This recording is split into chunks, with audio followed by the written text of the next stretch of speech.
Hello friends, இன்றைக்கி ரொம்பவே சாஃப்டான இட்லி ரெசிபி தாங்க பார்க்க போகிறேன்.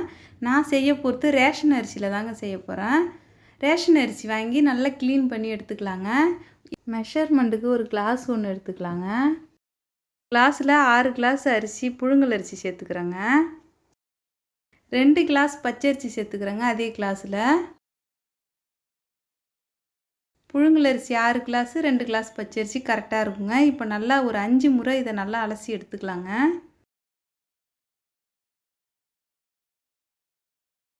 இப்போ தேவையான அளவு தண்ணி சேர்த்து 4 மணி நேரம் இதை ஊற வச்சுக்கலாங்க. அரிசி எடுத்த கிளாஸ்லேயே இப்போ உளுந்து எடுத்துக்கலாங்க. அதே கிளாஸில் 1 கிளாஸ் உளுந்து எடுத்துக்கலாம். கரெக்டாக இருக்குங்க இந்த அளவு. 1 ஸ்பூனு வெந்தயம் சேர்த்துக்கலாம். இதை 3 முறை நல்லா கழுவி எடுத்துட்டுங்க, நல்ல தண்ணி ஊற்றி ஃப்ரிட்ஜில் நம்ம வச்சிடலாங்க. வச்சு ஊற வச்சிங்கன்னா மாவு நிறைய கிடைக்குங்க நம்ம அரைக்கும் போது. அதுக்காக தான் நான் ஃப்ரிட்ஜில் வைக்கிறது. இப்போ அரிசியும் நல்லா ஊறிடுச்சு.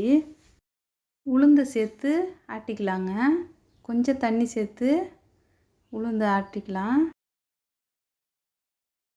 மாவு இந்த அளவுக்கு அரைஞ்சி வரும்போது நம்ம கொஞ்சம் கொஞ்சமாக தண்ணி சேர்த்து ஆட்டிக்கணுங்க. பாருங்கள், இந்த மாதிரி மாவு வரும்போது நம்ம அள்ளிடலாம்.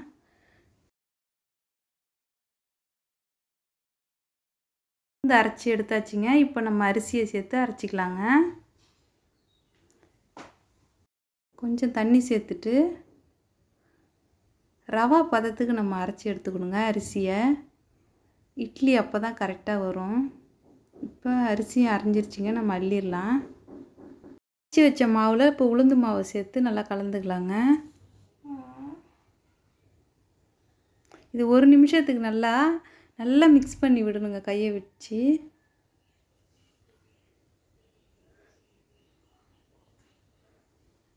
இப்போ ரெடி ஆகிடுச்சிங்க. இப்போ நம்ம இதை ஒரு மூடி போட்டு மூடி 8 மணி நேரம் இதை நல்லா புளிக்க வச்சுக்கலாங்க. மாவு நல்லா புளிச்சிருச்சிங்க. இந்த அளவுக்கு மாவு நல்லா புளிச்சு வந்தால் தான் இட்லி நல்லா வரும்.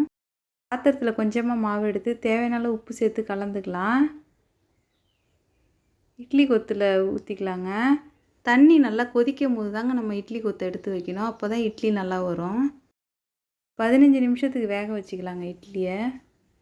இப்போ நல்லா வெந்துருச்சு. மாவில் தோசையும் நல்லா வருங்க. பஞ்சு போல் இட்லி ரெடி ஆகிடுச்சிங்க. ஈஸியாக செஞ்சிடலாங்க. இந்த வீடியோ பிடிச்சிருந்தா ஒரு லைக் பண்ணுங்கள். Thank you friends.